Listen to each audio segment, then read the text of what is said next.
Today, when you talk about innovation in financial services, often cryptocurrencies come to mind.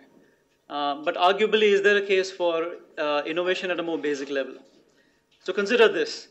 85% of consumer transactions still happen in cash globally.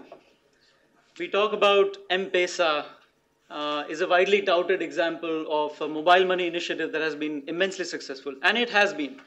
But according to GSMA, 16 out of the 69 different initiatives that they studied, mobile money initiatives, only 11 of them have more than 1 million subscribers.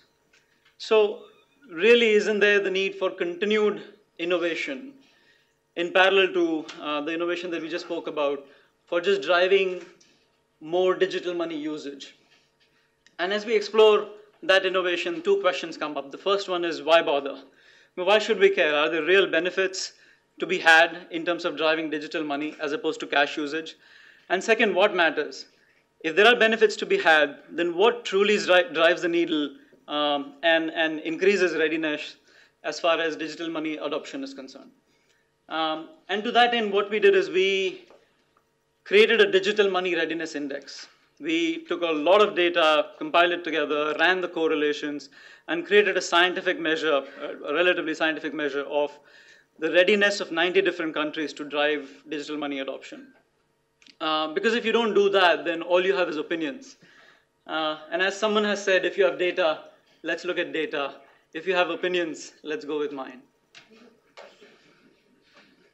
So what did we find? We found that there are 4 stages of digital money readiness. The first one is incipient, emerging, in transition, and materially ready. Incipient countries are characterized by laissez-faire regulation, lack of affordable financial services, and also insufficient mobile and broadband penetration. Emerging countries have addressed the regulation and the technology challenge and are often seen driving national solutions on top of that infrastructure. Take India, for example. India has developed an interbank mobile payment service on top of its ubiquitous mobile penetration. That is now being adopted by both public and private sector. Railway tickets can be bought on it. Select state governments actually use it for social disbursements. And when we did this study, which was released in January of this year, I remember saying that $200 million flow through this system on a monthly basis. In the month of August, they processed $600 million. So if the right innovation built on the right infrastructure, adopted by public and private sector, can have real impact. The third stage is in transition, which is primarily where we see sector-specific solutions, retail driving either point-of-sale solutions or electronic commerce, transit solutions, government disbursements, etc.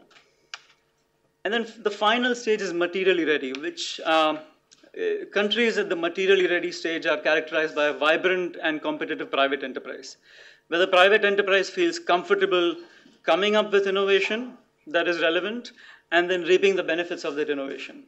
Mobile point of sale is such an innovation. It was introduced about the 2010 timeframe.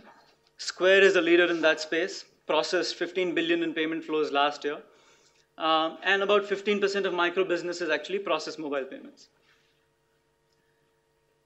So those are the 4 stages of readiness. Now, as we were saying that we wanted to be scientific about this process.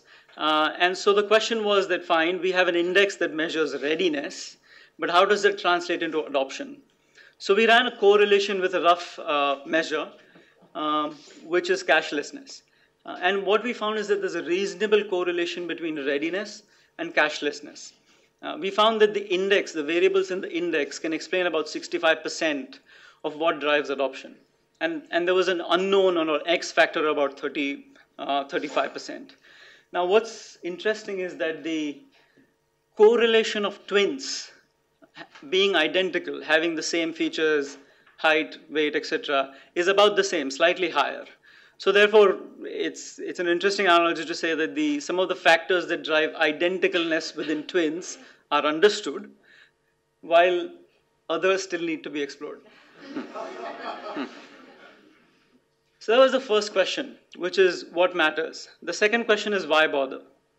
Now, what we found is a 10% increase in readiness across these 90 countries and a commensurate increase in adoption can move 220 million individuals from the informal financial sector into the formal financial sector. That has a potential for shifting over $1 trillion in flows again from the informal financial sector to the formal financial sector, resulting in over $1 billion in increased tax collections. And as these individuals form formal financial relationships, over 150 billion in additional revenues for the financial services industry. And this honestly is just the tip of the iceberg. So in conclusion, cash has been resilient and defiant in many economies, certainly in emerging markets, but in many developed markets as well. And the journey towards digitizing consumer flows continues. As the public and private sector together drive responsible innovation in this space, there is a potential to move forward in this journey, make reasonable progress, and realize the benefits that it promises. Thank you.